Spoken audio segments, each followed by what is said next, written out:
I just want to jump here to tell you exactly what kind of person Bryan Kohberger is.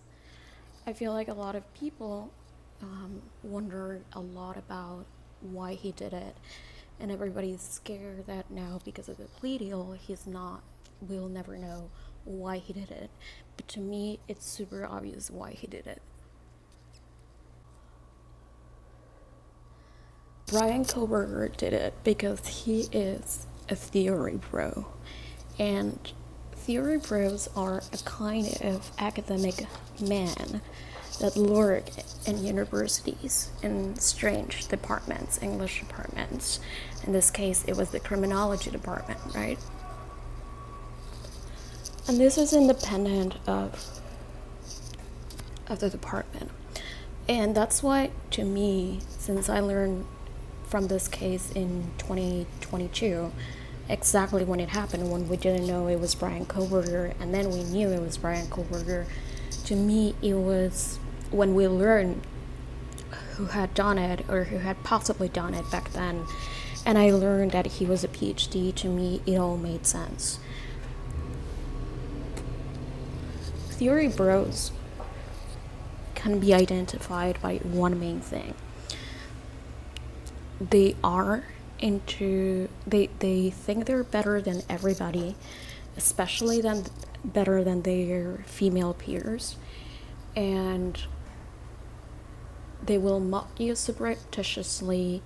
They will, feel superior in every conversation. Every conversation for them is like a game, a competition that they want to prove a point. For them, talking to others, it's never about like, hey, how's your day going? It's always about,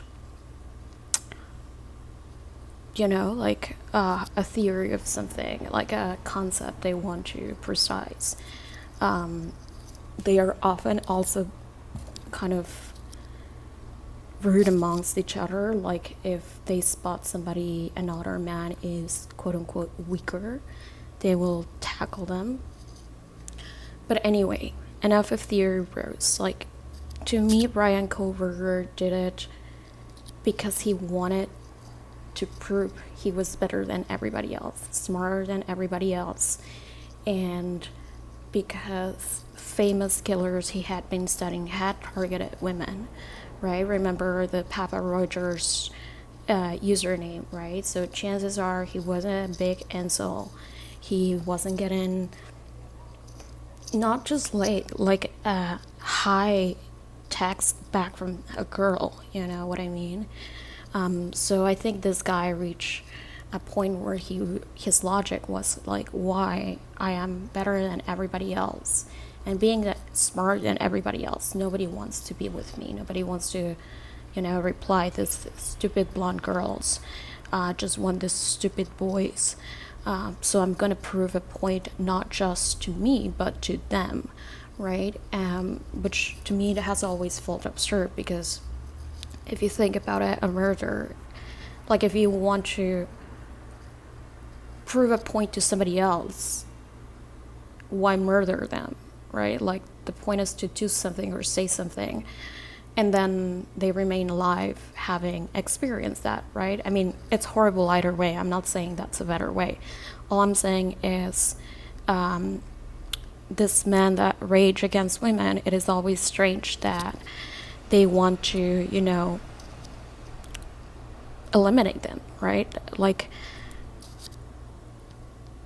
any type of aggression is horrible, but it's better to send a horrible DM to somebody than literally kill them to prove a point. But all this extreme misogynist men go for this kind of extreme enforcement of their egos, if that makes sense. Like, their egos are so big that they cannot handle themselves. So at some point, it is no longer pleasurable to their egos or satisfying for their egos to just win a conversation with another theory bro at a university department, or just be rude now and then with your female peers and like think they're all, like stupid bitches, whatever, It just doesn't become enough. And then Obviously, there was a progression. Obviously, there's details about his life we don't know, things he has done or might have done that we really don't know. But obviously, what we know is the tip of the iceberg, right? This horrible murder.